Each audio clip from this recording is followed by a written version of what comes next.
मोदी जी की गारंटी तो पूरी की पूरी काम आई है, क्योंकि लोगों को उनकी गारंटी पे विश्वास था है और मुझे लगता है आने वाले समय पर भी रहेगा।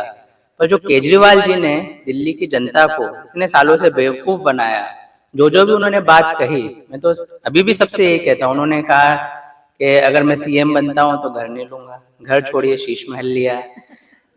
उन्होंने कहा कि सिक्योरिटी नहीं लूंगा, आप देख सकते हैं किस तरह की सिक्योरिटी उन्होंने ली। तो जो जो भी उनके वादे थे, लोगों को वो समझ में भी आए। पहली बार हो सकता है लोगों को लगा चलो दूसरी बार में कर देंगे, दूसरी बार भी चलो लोगों ने उनको एक मैंडेट दिया, फिर तीसरी बार भी दिया। पर अब लोगों को समझ में आ गया है कि दिल्ली में डबल इंजन की सरकार बहुत जरूरी है, जो पिछले मुझे लगता है 20-25 सालों से डबल इंजन की सरकार नहीं रही है। और पूरा देश जो इस समय विकास के राह पे चल रहा है, दिल्ली कहीं ना कहीं पिछड़ता जा रहा है। कि दिल्ली को शराब घोटाला या यमुना की ना सफाई करना या इन सब मुद्दों से ही बाहर निकलने नहीं देना चाहते हैं। विकास तो बहुत दूर की बात है, जो मूलभूत समस्याएं हैं हम उसी से अगर जूझते रहेंगे तो दिमाग में विकास और विकास की परिकल्पना आनी ही नहीं है। 10 से 11 सालों में रोजगार का कहीं जिक्र नहीं आया। वही तो समझदारी है ना उनकी। लोगों को मानसिक रूप से इतना समझदार बनाओ ही मत कि वो अपने विकास, रोजगार या डेवलपमेंट की बात सोचें। वो बस बिजली, पानी, सड़क फ्री में मिल जाए, उसके अलावा कुछ सोचने की जरूरत पड़े ही ना लोगों को। बस उसी में वो चुनाव भी लड़ते रहे, उसी में वो जीतते भी रहे। पर लोगों को समझ में आ गया अगर देश की मुख्य धारा से जुड़ना है और जो मोदी जी का विजन है, जो पूरे सारे देश के अंदर इतने अच्छे से काम कर रहा है, उससे जुड़ना है तो हमें बीजेपी को लाना ही होगा। इसलिए आप देखेंगे इतने प्रचंड बहुमत से हमारी सरकार यहाँ पर आ रही है। देखिए, उनको विकास की राजनीति तो आती नहीं है, उनको राजनीति आती है दूसरों को ब्लेम करना, जो दूसरों ने काम नहीं किए वो गिनाना। एलजी तो इससे पहले भी रहे, शीला दीक्षित जी जब मुख्यमंत्री थी उस समय भी एलजी रहे, उस समय भी काम हुए। उस समय बीजेपी की भी सरकार रही है केंद्र में, बीजेपी ने भी सब। क्योंकि अगर कोई विकास करना चाहता है तो मुझे नहीं लगता कोई किसी भी चीज के लिए रोड़ा बनेगा, भले वो केंद्र की सरकार हो या प्रदेश की सरकार हो। इनका काम विकास करना नहीं था, इनका काम था कि लोगों को कैसे बेवकूफ बनाऊं मैं और लोगों को मुख्य धारा से या एक भारतीय जनता पार्टी या मोदी जी का जो विजन है उससे कैसे ना जुड़ने दूं। तो इसके अलावा उन्होंने कोई काम नहीं किया। तो इस बार लोगों को समझ में आ भी गया है और आप देखेंगे हम कितने अच्छे बहुमत से हम वापस सरकार में आ रहे। देखिए, जब वो पहली बार चुन के आए थे ना तो लोगों ने उन पर विश्वास किया। फिर अब वो जेल से जब बाहर निकले बेल पे तो उन्होंने इस्तीफा दिया और उन्होंने कहा कि अब मैं लोगों पे छोड़ता हूँ, दिल्ली की जनता पे छोड़ता हूँ, वो तय करेंगे कि मैं भ्रष्टाचारी हूँ कि नहीं, या मैंने दिल्ली के लिए कुछ काम किया है कि नहीं।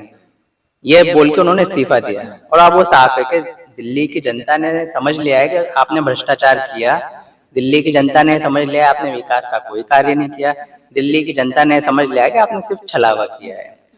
अब जब आप जनता ने सब समझ लिया है तो अब इस तरह के वो वापस से नोटंकी भी करते हैं ना, तो मुझे लगता नहीं इतना इम्पैक्टफुल रहेगा।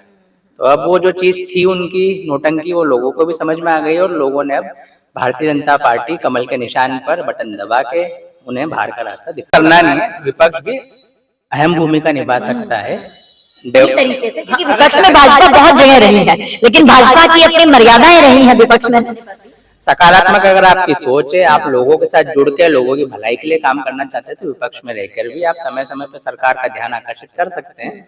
बट मुझे लगता नहीं है कि इस तरह की उनकी कोई मंशा है, वो सिर्फ नोटंकी करना जानते हैं, वो करेंगे। पर अब मुझे लगता है इसके लिए दिल्ली में कोई जगह है भी नहीं। और ईवीएम, अब ईवीएम के ऊपर ही सारा दोष होगा, ईडी के ऊपर दोष होगा। ईवीएम कोई अब ऐसा मुद्दा नहीं है, क्योंकि पहले भी चुनाव होते आए, ईवीएम के माध्यम से भारतीय जनता पार्टी भी कई राज्यों में हारी है। ऐसा नहीं है कि ईवीएम की बात कह के आपने जो काम ना करें उससे आप एकदम हट जाएं। एमसीडी में भी तो यही ईवीएम।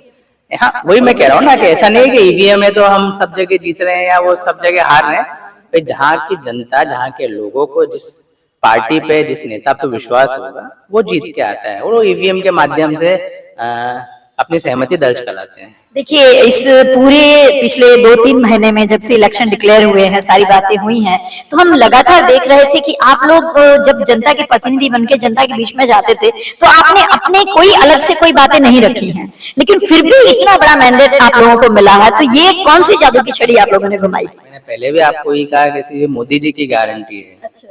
जो मूलभूत सुविधाएं दिल्ली की जनता को मिल रही है वो तो मिलेंगी ही मिलेंगी, बट मानसिक रूप से, आर्थिक रूप से, या दिल्ली की एक जो कायाकल्प की बात कर रहे हैं, उन सब का भी डेवलपमेंट हो, उन सब का ही विकास हो। इसलिए लोगों ने मोदी जी के नाम पे, कार्यकर्ताओं के काम पे और जो सारे वरिष्ठ नेता हैं उनकी रणनीति पे मोहर लगाई है।